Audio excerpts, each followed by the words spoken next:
il y a la question de la croix. Ce ne serait pas dire quelque chose de nouveau, d'extraordinaire que de rappeler que la croix de Christ est profondément liée à la question de la plénitude divine.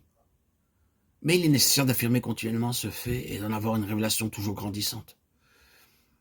Les Écritures nous montrent très clairement que jusqu'à la fin, l'adversaire cherchera de toute sa force et par tous les moyens à soulever la question de notre acceptation et de notre position en Christ. Il est désigné à la fin des temps comme étant l'accusateur de nos frères, et l'un de ses efforts les plus déterminés a pour but la destruction de notre assurance. Apocalypse 12. Tout ce qui porte en soi l'idée que nous faisons ou que nous devenons quelque chose qui mérite la grâce de Dieu et obtient son acceptation porte le sceau du diable lui-même. La mort de Christ pour nous et notre mort avec lui est la seule base solide de notre entière acceptation. Luther le dit simplement lorsqu'il s'écrit « Ô Christ, je suis ton péché, ta malédiction, ta colère de Dieu, ton enfer. Et toi, au contraire, tu es ma justice, ma bénédiction, ma vie, ma grâce de Dieu, mon ciel. » Il ne faut pas s'étonner que le diable ait haï Martin Luther et qu'il l'ait assailli si cruellement. Mais il n'y a pas seulement la valeur fondamentale, initiale et parfaite de la croix pour notre acceptation entière et incontestable. Il y a une signification de la croix qui est en relation avec la plénitude spirituelle et le fruit spirituel. C'est ce que Paul appelle être rendu conforme à sa mort. Philippiens 3,10.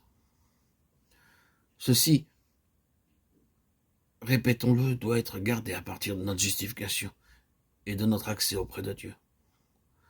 Combien de tragédies, de scandales, de défaites, de faiblesses, de morts, de limitations et d'égoïsme que nous rencontrons chez beaucoup de chrétiens et dans beaucoup d'institutions, de communautés et d'églises chrétiennes sont dues à la chair non crucifiée ou à la vie naturelle.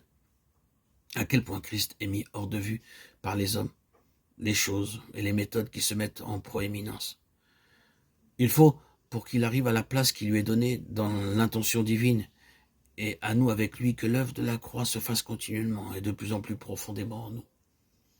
Il nous faut réellement être en état de dire « Je suis crucifié avec Christ » en achevant la déclaration « Je ne vis plus moi, mais Christ vit en moi ». Est-ce vrai? Je ne vis plus moi, plus moi. C'est bien ce que Paul entendait. Mais qui peut connaître la profondeur de ce moi? Christ seul sait combien entière et profonde est l'œuvre de sa croix. Et nous ne pouvons que nous abandonner pleinement à lui pour que le Saint-Esprit accomplisse en nous toute sa pensée en ce qui concerne la croix, afin que la voie soit libre pour réaliser sa plénitude. Ainsi, le double aspect, le double message de la croix ont une très grande part dans ce ministère. Il y a beaucoup d'enfants de Dieu qui n'aiment pas ce dernier aspect que nous venons de mentionner et qui le refusent. Nous dirons seulement que s'ils représentent plus qu'une moyenne en richesse spirituelle et dans leur connaissance de Christ, et que si ce à quoi ils sont liés est affranchi des résultats ordinaires de la force de la vie naturelle, il y a quelque chose dans leur antagonisme contre l'aspect subjectif de la croix, à quoi nous devrons nous soumettre. Mais nous avons été là nous-mêmes, et nous connaissons maintenant la différence.